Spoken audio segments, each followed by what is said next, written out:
throw back the echoes. Osran's words trailed off. Everyone in the room was looking at him a little strangely. He swallowed his fear, and in a voice with only the slightest quaver, repeated his last sentence. So let us turn aside from a campaign of brutal violence and instead rally the slaves and survivors of the Druge's campaign in the Barrens to our cause. It didn't work the second time either. Nobody said anything. It was becoming very awkward indeed. The orcs of the Barrens killed 3 of my friends when they attacked the Towers of Dawn. The voice was flat. Not threatening precisely, just flat. It was not the Earl who had spoken, but one of the knights at the table to her right. She stood up, a little ponderously, leaning both closed fists on the table before her for support. The Imperial Synod is concerned, began Osran, but the knight ignored him and continued speaking.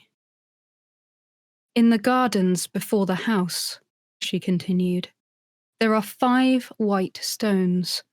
You will have passed them when you arrived. Did you look at them at all? Osran had not looked at them. He'd seen such stones in his youth, when his striding had passed through Weirwater on its eternal journey back and forth across the Empire. He'd assumed the words were just more stories of glorious knights doing glorious things. You could spend your entire life reading stories about the glory of Dawn, and never read them all. He shook his head, and opened his mouth to speak, but nothing came out. He could feel the weight of the stares on him from all corners of the hall. I thought not. When the estate was first founded, there was only 1 stone. Every 70 or so years since, we've had to have another one cut and placed. Because we keep running out of space, you see. The stonesmiths can only chisel a name so small before nobody can read them. The knight was not shouting, just talking calmly. Each name and each deed is that of a knight that fell in the Barrens. Some of them were yeofolk when they fell, but were ennobled by the Earl because they died gloriously. Sometimes a decade might go by without any new names. Sometimes we'll add 50 or more in a year. When the Griffin's Pride fell, we added 300 and filled an entire stone and more in one go. Do you understand? Osran nodded his head. The knight didn't pay any attention. Of course you don't. How could you? But let me be very clear to you. The Barrens belongs to us. It belongs to Dawn. It belongs to the people who have shed blood time and again to make it theirs. Your synod should keep its nose out of the business of Dawn, if it does not want to have it bloodied. The Earl cleared her throat at that. The knight acknowledged the unspoken rebuke, but did not apologize. With great care, she sat back down as the Earl rose. Thank you, Iselda. Thank you, Osran, was it? For your news. I think now we will have some music. Silvermane, play us something jaunty to lift the gloom that seems unaccountably to have fallen over our banquet. The old troubadour stood up eagerly, and as the first chords of Sir Colwyn began, the atmosphere lightened a little. By the time she had moved on to Onward to Glory I Go, people were laughing and chattering again. Osran sat quietly, his ears and cheeks burning. The one time he looked up, it was to find the knight, Sir Iselda, still staring at him, her expression unreadable. Overview. The dream of conquering the Barrens has been a symbol of Dawnish aspiration for longer than anyone can remember. For centuries they have contested the territory with the Druge, but its great size has prevented them from ever managing to seize control. Still, there have been Dawnish settlements throughout Dawnguard and Murderdale, and even as far east as the Carmine Fields. Even with the evacuation of 383YE, there are a few houses that still cling on to their estates, preferring to suffer the brutal rule of the Druge than give up their ancient homes. The Barrens is more than just land to the Dornish. The landscape is littered with the tombs of Dornish knights-errant and questing knights who died here. Troubadours record the legends and recite the ballads to keep those memories alive and inspire future generations of Dornish folk to emulate the glory of those who came before them. All in the hope that this mysterious land of myths and monsters would one day give up its secrets. In recent years, that dream has begun to seem distant. A deal to split the Barrens between Dorne and the Druge went disastrously wrong when the Druge betrayed Dorne, and their advancing armies destroyed Dorngard, the great Dornish stronghold in the Barrens. Now the tide of war is beginning to swing decisively in the Empire's favour. The Barrens has been cut in half by the Steel Causeway, and the Druge armies are trapped in Zenith, facing annihilation. It seems to many in Dorne like this is the perfect moment to strike, but to do so they must endure the censure of the Imperial Synod. The Imperial Synod. Imperial armies fighting in the Barrens suffer a penalty of 1/5 to territory captured when taking any order other than break the chains until the start of the summer solstice 385YE. As the mandate creating this situation did not receive a greater majority, the Urizen and Varushkan armies are not affected by this penalty. The Barrens is a land to be liberated, not a prize to be claimed. We send Aureliana de Savos to urge the nations of the Empire to turn aside from this conquest. Let us rally the slaves and survivors of the Druge's campaign in the Barrens to our cause. We send Aureliana de Savos with 75 liao to discourage a campaign of brutal conquest. Aureliana de Savos, General Assembly, Summer Solstice 384YE. Upheld 1707 to 227. When the Imperial Orc Assembly announced their intention to claim the Barrens, Dorne responded in glory. Rather than base their claim on the pride they feel in their ancient history with the land, or cite the prosperity of how hard Dorne has toiled to claim its riches, they encourage their rivals to make good on their boast. Let the Empire unleash their armies on the Barrens and bring death to the Druge. The Dornish Assembly announced that the nation whose armies take the most regions in the Barrens have the rightful claim to the territory, and insisted they would support any nation who accepted this challenge. Both Varushka and Highguard responded in kind, with Varushka explicitly entering the competition to stand with Dorne and help them reclaim their land. But the General Assembly issued a stinging rebuke, and instead called on the Empire to rally the slaves and survivors of the Druge's campaign in the Barrens, hoping to inspire them to join forces with the Empire. Despite a level-headed assessment of the history of the Barrens, laying out just how difficult such a feat would be to accomplish, the Assembly doubled down on their position, admonishing any army that attempted to conquer the Barrens. As a result of the Synod's intervention, any Imperial army that attempts to conquer the Barrens will face significant penalties for the year ahead. Well, not quite any army. The Citadel Guard and all the Varushkan armies are unaffected, as they have refused to accept the direction of any Synod mandate that is not passed with a greater majority.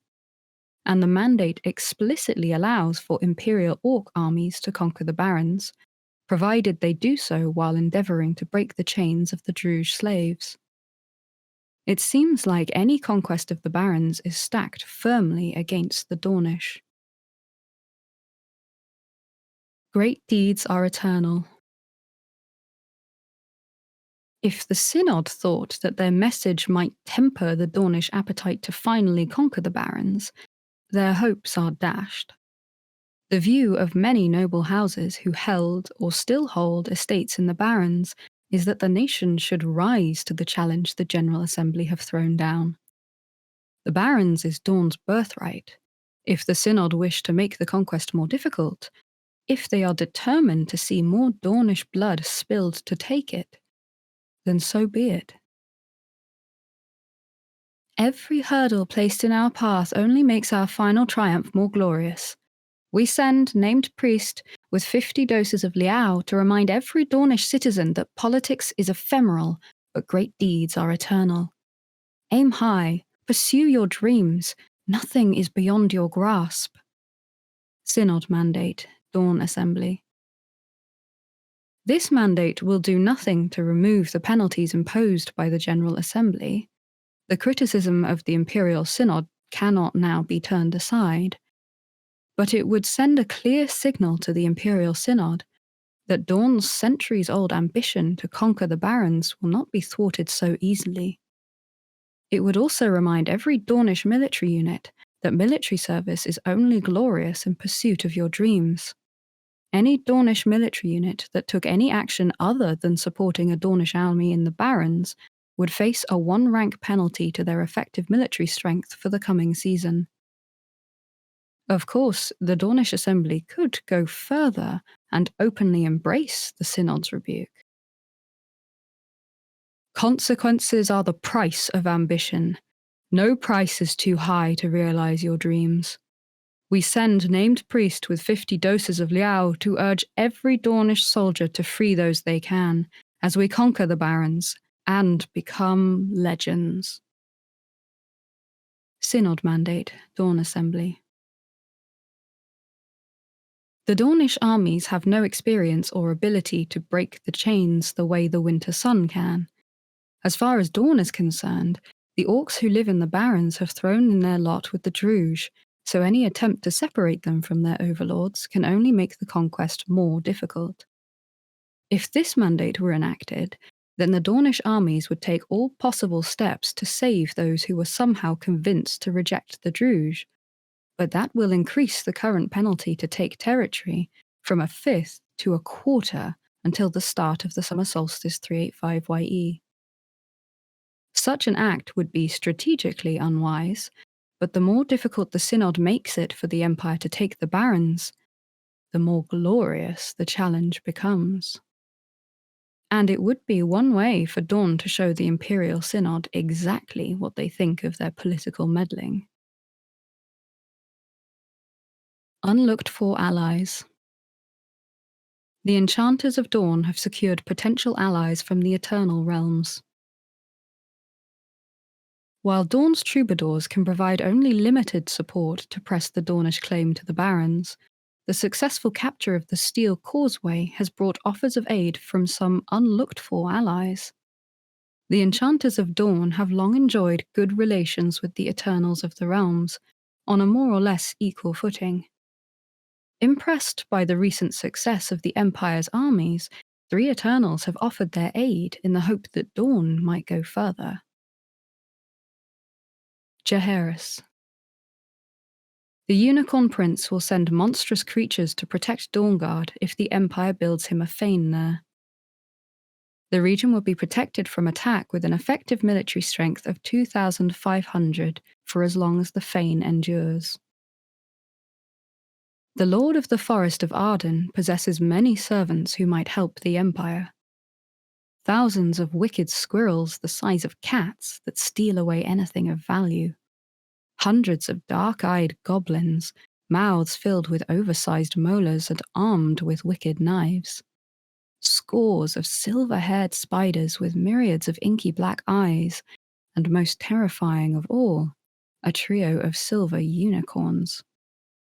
Great, 4-legged beasts, as large as ogres, with hooves like leaden maces, and each possessing a single, terrible horn that continuously drips venom and blood. Jaehaerys is greatly pleased by the actions of the Empire naming him as patron of the Icy Crag, above the other kings and queens of the Summer Realm, and in gratitude he proposes to send his minions to protect Dawnguard once Dawn takes it back from the Druge. To do that, Jaehaerys would need a way for his creatures to reach the mortal realm. The Conclave's power to grant amity makes it easier for heralds of the Eternal to enter the Empire, but even that benefit is not nearly enough to allow this kind of incursion. The only way that so many servants of the Unicorn Prince can slip the bounds of the Summer Realm is if a fane is constructed and ceded to Jaehaerys. To do that, the Empire would have to take the region back from the Druge, and then commission a fane in the darkest part of the forest. Once the fane was ceded to the Moonsilver Prince, his forces could emerge and spread out throughout the region. With Jaehaerys' minions roaming the dark places of Dawnguard, they would provide a potent defense should any force attempt to seize the region. The creatures would fight to defend the region if it was directly attacked by the Druge with an effective military strength of 2,500. They would inflict casualties on any attacking force and count as defenders in the territory, but only if Dawnguard itself came under attack. They would offer no assistance to any other fighting that took place in the territory. The servants of the Unicorn Prince would remain to defend Dawnguard for as long as the fane stands. Jaehaerys would use the fane to send replacements for any of his creatures that were killed. If Dawn's relationship with Jaehaerys soured badly, they would need to destroy the fane, and then it would be possible to use force to remove his inhabitants from the region. Janon. Shadowed fire is offering to incite the passions of the Dornish armies so that they burn with desire to conquer the Barrens. This would mean that every Dornish army could issue the triumphant charge order while campaigning in the Barrens for the next year. In return, the Eternal requests that the small cathedral at Larrock be restored to its original purpose as a monument to passion. Janon's request would involve abrogating the Dean of the Cathedral to create a new title, the Keeper of the Silver Flame. The Knight Sword once enjoyed close relations with some of the nobles of Dorne, and was known to hold the troubadour Kehendren Wordsmith in particularly high regard. These relations grew more distant when the cathedral at Larrock was consecrated to the Way. It seems that Torchbearer laboured under some misapprehension that the structure would be dedicated to passion itself, rather than the virtues. Now the servants of the Eternal come bearing an offer. It seems the Muse of Fire seeks to renew his friendship with the nation that sees love and glory as the greatest of human ideals. Shadowed Flame is offering to incite the passions of the Dornish armies so that they are inflamed with an urge to seek glory and triumph in the Barrens. Masters of night magic often claim that Janon cannot create desire, but such passions burned brightly in the armies only recently, and it is certainly within the Eternal's power to rekindle this flame. Doing so would restore the soldiers' motivation to achieve their original goals, granting every Dornish general the ability to issue a triumphant charge order when attacking the Barrens until the start of the autumn equinox 385 YE. Sadly, such an offer is not without a price. In return for his boon, Janon asks that the cathedral at Larrock be reconstituted as a monument to passion. The Eternal seems to labour under the belief that such a dedication was the original intent for the cathedral, and that its current consecration is a mistake. As such, they seem to think it reasonable to ask the Empire to restore the building's founding purpose. Doing so would require a single Senate motion and need a commission slot and 20 crowns to pay for the extensive renovations required, but would not need any other materials. It would be complete after 3 months. Once the work was done, Janon would set a fire burning in the building that would never go out. Realign Larrock Cathedral. Commission type: Alteration. Location: Larrock. The Chase, Astolat. Cost: 20 crowns, 3 months. Effect: causes Dean of Larrock Cathedral title to cease to exist. creates Keeper of the Flame title. If that happened, then the existing title, the Dean of Laroque Cathedral, would effectively cease to exist, but in its place a new title would be created, the Keeper of the Silver Flame. The position would normally have tenure and could be appointed by any legal method, but Janon's messenger has made clear that the Shadowed Flame would like to see K'Hendren Wordsmith raised to the title. The ever-burning flame would produce 5 crystal fire each season for use by the Keeper of the Flame. Keeper of the Silver Flame. Title: Dawn National Title. Appointment: Tenure, any legal method. Powers: Bounty of Crystal Fire, Sinecure. Responsibilities: Represent Janon in Dawn. Protect Laroque Cathedral. Special: Janon would like to see K'Hendren Wordsmith raised to this title. This opportunity is only available at the autumn equinox. Tharim. Tharim offers to send a cadre of steel-bound knights to support Dawn's armies in the Barrens in return for an invitation to feast on Dawn's manor sites and farms. Dawn could gain additional cadres of knights to attack the Barrens if they granted Tharim consent to consume some of the recent commissions across Dawn. Each cadre has an effective military strength of 1,000 if it supports a mortal army. In the past, Tharim has provided aid to the Navarre, sending his servants to fight alongside them as they fought the Valorn. The price was high. The bound king required the conclave give him leave to feast on Navarre's herb gardens and forests in return for his aid. Now he sends word to his favourite enchantress, Claudia Varkulova of House Remis, offering to provide a similar benefit if Dawn requires it, if the conclave passes a declaration inviting the bound king to feast on the farms and manor sites of Dawn, sending a black frost to wither crops and draining the essence from crystals to satiate Tharim's endless hunger. All affected resources in the territory would lose 36 rings or 1 mana crystal respectively, until ending at the start of the autumn equinox 385 YE. In return, he will provide a cadre of steel-bound knights throughout this period to support any Dawnish army that attacks the Barrens that the enchantress chooses. The steel-bound knights are a curious sight. They have the form of a person, but one trapped entirely within a harness of all-encompassing black plate armor. The Black Knights never talk. Some even speculate that there is nothing living inside the armor. Barely visible on the surface of the blackened steel are mystical symbols. They are hard to see, for they are black like the armor itself, but those who examine them say they are nothing like the Wintermark runes, nor the astronomantic sigils. Whatever their sinister nature, each cadre of steel-bound knights is a potent fighting force, contributing an effective military strength of 1,000 to any army it supports. The Lord in Chains is prepared to go further if Dawn are willing to make sacrifices to sate his eternal hunger. If granted the right, Tharim would send his dust witches to bring decay and destruction to the Arbor of the Twin Roses, the Harps of Astolat, the House of the Proffered Hand, or Aureli's Garden.